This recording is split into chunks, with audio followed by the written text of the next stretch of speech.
Good afternoon everyone, welcome back to my YouTube channel. जैसे कि आप देख पा रहे हैं, बिजनेस स्ट्रेटजीज़ के बारे में इस वीडियो में हम बात करने वाले हैं। हमारे जो सीरीज़ अभी चल रही है बिजनेस से रिलेटेड हम बात कर रहे हैं।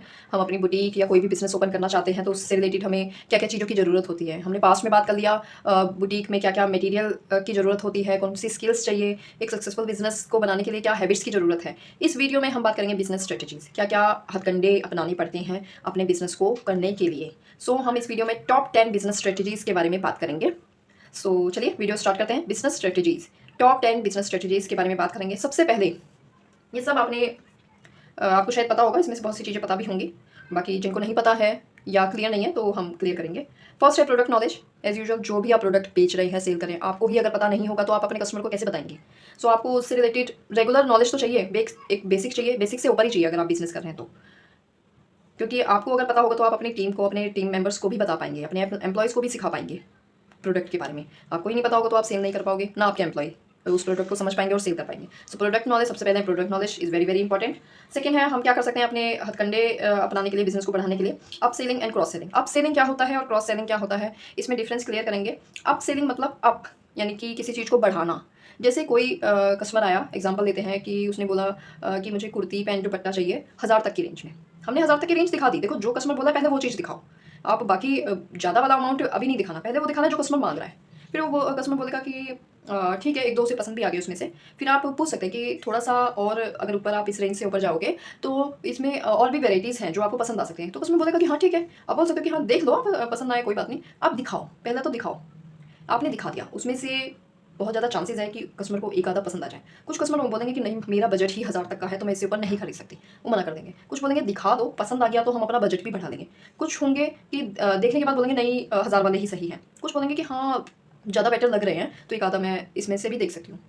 सो अपसेलिंग करनी है। अपसेलिंग के साथ साथ हमें ट्राई के लिए भेजना है। अगर आप क्लोथिंग में काम कर रहे हैं, कपड़े से रिलेटेड कर रहे हैं काम, रेडीमेड कपड़े से रिलेटेड, तो आप ट्राई करवाइए। कस्टमर को बोलिए ट्राई करिए। ट्राई करने के कोई पैसे नहीं है। जैसे कि आपको पता लगता है कि ये कपड़ा या फैब्रिक या ये डिज़ाइन, ये कुर्ती आपके ऊपर किस तरीके की लग रही है, और कस्टमर, लेडीज़ कस्टमर ट्राई करने को तो तरसती हैं, तो वो डेफिनेटली ट्राई करेगी।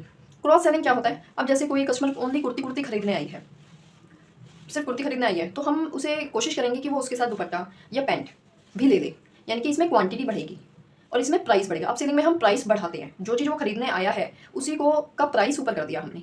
कोशिश करेंगे, ज़बरदस्ती नहीं करनी है, वरना कस्टमर फिर दोबारा नहीं आएगा और शायद वो भी ना लेकर जाए। तो क्रॉस सेलिंग हो गया, हम क्वांटिटी बढ़ाएंगे। एक के साथ एक कोई ऑफर बता दिया कि आप इतने का ऑफर चल रहा है हमारे पास से, by one get one offer चल रहा है, तो ये देख सकते हैं, या बाय टू गेट वन चल रहा है। वो एक कुर्ती लेने आई थी, उसको बोल दो कि आप दो ले लो, एक तीसरी वाली फ्री हो जाएगी। तो इस तरीके से जब हम क्वांटिटी पे वर्क करते हैं, क्वांटिटी ज़्यादा सेल करने की कोशिश करते हैं, तो उसे बोलते हैं क्रॉस सेलिंग। फिर थर्ड पॉइंट है परचेज एनालिसिस ऑफ कस्टमर।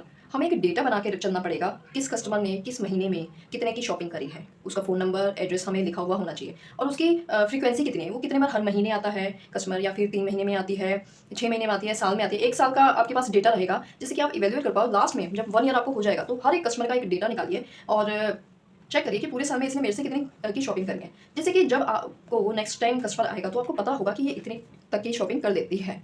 आपको एक परचेज़ और कौन सी चीज़ बिक रही है, इससे ये भी पता लगता है कौन सी चीज़ की कितनी डिमांड है, तो उसके अकॉर्डिंग ही आप और स्टॉक भी ऑर्डर करोगे। फोर्थ पॉइंट है कस्टमर रिटेंशन। कस्टमर रिटेंशन क्या होता है, कस्टमर का वापस आना, वापसी आना। अगर एक बार कस्टमर खुश होकर आपसे गया है तो वो वापस आपके पास आएगा, वो दूसरी शॉप पे नहीं जाएगा। उसके लिए हमें बहुत सी चीज़ें करनी पड़ती है। कस्टमर को सबसे पहले कंफर्टेबल करिए। न्यू बिजनेस में आपको बहुत ही ज़्यादा संभल के चलने की ज़रूरत है, आपको बहुत ज़्यादा प्रेजेंटेबल रहना पड़ेगा, कस्टमर की सुननी पड़ेगी और क्या डिमांड है कस्टमर की, यानी कि उसकी क्या डिमांड है, क्या वो चाह रहा है, उसको बहुत अच्छे से समझना पड़ेगा, जिससे कि वही प्रोडक्ट आप उसको दिखाओ। उसको किसी चीज़ की ज़रूरत नहीं है उस प्रोडक्ट की, वही आप प्रोडक्ट उसे दिखाओगे तो वहाँ पे एक सही चीज़ नहीं बन पाएगी, सही कनेक्शन नहीं बन पाएगा, वो दोबारा कस्टमर आएगा भी नहीं। जितनी प्राइस में चाहिए, जो कलर उसको चाहिए, जो साइज़ उसे चाहिए, तो उसी के बीच में आप बस थोड़ा सा ऊपर नीचे होगा, बट उसी के रेंज में, उसकी कस्टमर की नीड की रेंज में आप उसको दिखाइए। फिर बाकी उसको लेना है नहीं लेना, कई बार कस्टमर लेते नहीं हैं, बट वो नेक्स्ट टाइम आके लेते हैं। फर्स्ट टाइम में ऐसा रहता है, न्यू बिजनेस में कस्टमर ज़्यादा देखने आते हैं कि इसके पास क्या क्या है, कौन है जो सेल कर रहा है, कौन है, किसका बिजनेस है। सो ये सब चीज़ें चेक करने आते हैं। तो स्टार्टिंग में आपके पास कस्टमर बहुत ज़्यादा आएंगे, बट हो सकता है कि वो लेना या ज़्यादा क्वांटिटी नहीं ले रहे हो, एक एक ले रहे हो, दो दो ले रहे हो। तो ये रहता है कि स्टार्टिंग में कस्टमर आपको चेक करने आता है। सो आपको बहुत ज़्यादा प्रेजेंटेबल रहना है, बहुत ही ज़्यादा अच्छे तरीके से बात करनी है कस्टमर को। वो नेक्स्ट टाइम आएगा, आप अच्छे से उसे कंफर्टेबल फील करवाएंगे तो वो नेक्स्ट टाइम आएगा और लेकर भी जाएगा, अगर उसे चीज़ पसंद आती है तो। फिर है परचेज फीडबैक। जिन कस्टमर ने परचेज कर दिया है, कोई भी सामान खरीद लिया है आपका, या फिर जिनने खरीदा भी नहीं है, उनसे भी आप फीडबैक लीजिए कि और क्या चीज़ की कमी है, आप लिखिए। पूरे महीने में जब आप कस्टमर से फीडबैक ले लेंगे तो पूरे महीने में जिस चीज़ की ज़्यादा डिमांड अगर मांगी जा रही है तो उस चीज़ को आप मंगा सकते हो। अगर आपकी कैटेगरी से बिल्कुल ही डिफरेंट है तो टच नहीं करो, बहुत संभल के चलना पड़ेगा। हर चीज़ कस्टमर जो बोल रहा है आप नहीं कर सकते, क्योंकि यहाँ पे लोग गड़बड़ कर देते हैं और आपके बिजनेस इफेक्ट करता है। जैसे कि आपका 3 पीस सेट, कुर्ती सेट का रख रखा है आपने, सिर्फ कुर्ती पैंट दुपट्टा ही बेचते हो, कस्टमर बोलेंगे कुर्ती भी रखो, कुर्ती रखोगे फिर बोलेंगे प्लाजो भी रखो, फिर बोलेंगे दुपट्टा भी रखो, तो वो इतनी सारी वैरायटी कई बार आप मैनेज नहीं कर सकते हो और कस्टमर बोल देते हैं वो वही कस्टमर लेने नहीं आएंगे। सो फीडबैक रखो, आप समझने की कोशिश करनी है आपको और बहुत रुक के दूसरी कैटेगरी पे जाना है। अगर वो कुर्ती पैंट दुपट्टा में ही कस्टमर बोल रहा है कि इसमें और वैरायटी लाओ, वो समझ में आता है, वो आपकी सेम फील्ड का हो गया। बट आप जो बेच रहे हो उससे अलग अगर वो कुछ बोल रहा है तो आपको संभल जाना है, एकदम से एक्शन नहीं देना कि कस्टमर ने बोला है मैं तो मंगाऊंगा वो वाला स्टॉक, यहाँ पे आप फंस जाओगे। तो आपको रुकना है, कस्टमर फीडबैक में देखना है कि बहुत ज़्यादा अगर हर एक कस्टमर की वो डिमांड है तो आप रख भी सकते हो, क्योंकि कुछ ना कुछ तो ऑर्डर करना है या प्रोडक्ट तो रखना ही है आपको अपने पास। सो आप वो प्रोडक्ट को थोड़ा सा मंगा के फिर स्टार्ट करके चेक कर सकते हो कि इसका क्या रेस्पॉन्स है। नेक्स्ट चलते हैं सॉल्विंग प्रॉब्लम ऑफ कस्टमर। यही है, कोई कस्टमर ने फीडबैक दिया या कोई प्रॉब्लम चल रही है, ये अगर हमने प्रॉब्लम सॉल्व कर दी कस्टमर की तो वो कस्टमर आपका। प्रॉब्लम में क्या क्या हो सकता है, एक एग्जांपल दे सकती हूँ कि जैसे नॉर्मल एग्जांपल है कि कस्टमर को चाहिए 500 से नीचे, कि उसका बजट ही नहीं है, या 1000 से नीचे, यानी कि उसका जो प्रॉब्लम है उसका प्रॉब्लम है प्राइस, कि मुझे ज़्यादा प्राइस का नहीं चाहिए। तो आप उस टाइप का उसको प्रॉब्लम इस तरीके से सॉल्व कर सकते हो और वैरायटी उस टाइप की बढ़ा सकते हो अगर ज़्यादा कस्टमर बोलते हैं तो। या फिर फिटिंग का इशू रहता है, साइज़ का इशू रहता है, तो उस तरीके की प्रॉब्लम को आपको सुनना है और सॉल्व करने की कोशिश करना है कि किस तरीके से उसे सॉल्व कर सकते हैं। सेल्स रिपोर्ट, जैसे कि मैंने बताया सेल्स आपको रिपोर्ट बना के रखनी पड़ेगी, मंथली और क्वार्टरली और ईयरली। ये बहुत ज़्यादा जरूरी है जिससे कि आप ट्रैक कर पाओ कि कितना अच्छा आप कर रहे हो, कितनी सेल कर रहे हो। नेक्स्ट ईयर आप जब 1 ईयर आपको कंप्लीट हो जाएगा तो अगले साल आप इस चीज़ को कंपेयर कर पाओगे कि लास्ट ईयर मैंने इस महीने में इतनी सेल करी थी, तो इस ईयर तो आपका नाम हो चुका है, कस्टमर जुड़ चुके हैं, तो उससे ज़्यादा आपको सेल करनी जरूरी है और बनता भी है आपका, क्योंकि जब नया नया था तब तो कस्टमर आपको जानते भी नहीं थे, अब तो कस्टमर आपको जानते हैं और 1 साल आपने काट भी दिया तो आपको बहुत ज़्यादा आपके अंदर स्किल्स भी हुई होगी, नॉलेज भी मिली होगी, तो नेक्स्ट ईयर आपको खुद ब खुद पता होगा कि क्या चीज़ कहाँ से कितनी मंगानी है और कब मंगानी है, तो आप भी काफ़ी हद तक समझ चुके होंगे। सो सेल रिपोर्ट इस चीज़ के लिए इंपॉर्टेंट रहती है। Buyers buy for emotional reason, not buy logical reason. आप लॉजिकल रीज़न नहीं दीजिए कस्टमर को, फोर्स नहीं करना किसी भी कस्टमर को। इमोशनल रीज़न की वजह से कस्टमर बाय कर सकते हैं। इमोशनल रीज़न हो गया कि जैसे कोई अगर किड्स का है, जैसे किड्स का कोई काम कर रहा है, गर्ल्स का या बॉय का जो भी किड्स वेयर का काम कर रहा है, तो किड्स वेयर के कपड़े लेना एक सच्ची में एक इमोशनल टच होता है।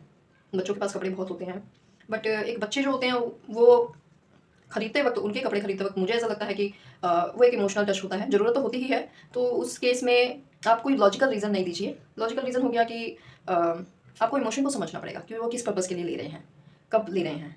सिर्फ अप सेलिंग और क्रॉस सेलिंग ही नहीं करनी है इधर, जो पर्सन है उसका क्या इमोशन है, वो किसी गिफ्ट पर्पज़ से दे रहा है किसी को, कितनी रेंज में दे रहा है, देना चाहता है, तो उसके अकॉर्डिंग ही हमें बिल्कुल कंफर्टेबल होकर रखना है कस्टमर को, कि वो अगर कंफर्टेबल रहेगा कस्टमर तो वो आपसे परचेजिंग नहीं करेगा। जितना वो कंफर्टेबल रहेगा उतना वो फ्रीक्वेंटली आप ही के पास आएगा। सो ये चीज़ का आप ख्याल रखिए। मार्केटिंग हम हर बार बात करते हैं, बिजनेस में मार्केटिंग तो एक बहुत बड़ा टूल है और इसके बिना तो अधूरा ही है बिजनेस, क्योंकि अगर मार्केटिंग करना इसलिए ज़रूरी है जिससे कि ज़्यादा से ज़्यादा लोग आपके बिजनेस को जान पाए। जितने ज़्यादा जानेंगे उसमें से आप ये मान के चलिए 50% एक एक्सपेक्टेड मैं लेके चल रही हूँ, जितने को बताया आपने 100 लोगों को बताया 50 लोग आएंगे, 50 में से हो सकता है 10 या 20 लोग ही आपसे परचेज करेंगे, खरीदेंगे, 30 लोग बस देखने आएंगे। सो जितने ज़्यादा लोगों के पास आप पहुँचेंगे उतना ही ज़्यादा आप सेल कर पाएंगे। लास्ट पॉइंट है better service for better memory. हमें जैसे कि मैं बात कर रही हूँ बार बार कंफर्टेबल रखना है। हमें एक अच्छी सर्विस फर्स्ट टाइम अगर देते हैं हम, तो इंसान या कस्टमर जो भी है वो उसके माइंड में एक मेमोरी क्रिएट हुई है। बेशक वो शायद खरीदे ना उस टाइम पे, बट हमने उसे इतने अच्छे तरीके से ट्रीट करा, हर चीज़ दिखाई, प्राइस बताया, सारी फैसिलिटीज़ बताई, अपने प्रोडक्ट के बारे में जो जो उसके अच्छी बातें हैं, प्रॉस वो सब बताए हैं और बहुत अच्छे से ट्रीट करा है, सर्विसेज बहुत अच्छी दी है, प्रोडक्ट की नॉलेज भी दे दी है, थोड़ा बहुत प्रोडक्ट के बारे में भी बता दिया हमने, जो कस्टमर के लिए इंपॉर्टेंट नहीं है वो जानना, बट आपने उसे बता दिया तो वो एक इम्पैक्ट पड़ता है कि हाँ ये जो बेच रहा है इसे नॉलेज है, ये अच्छी चीज़ बेच रहा है। सो एक मेमोरी अगर क्रिएट हो गई, मेमोरी क्रिएट होना बहुत इंपॉर्टेंट है।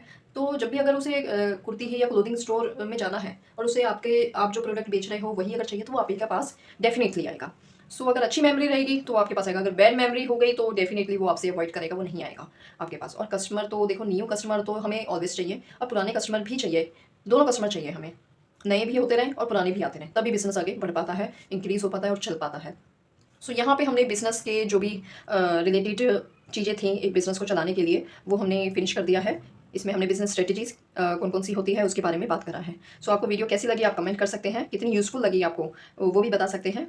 सो अब हम यहाँ पे इस वीडियो को स्टॉप करते हैं और मिलते हैं नेक्स्ट वीडियो में कुछ न्यू टॉपिक के साथ। Till then bye bye, take care, goodbye, thank you for watching.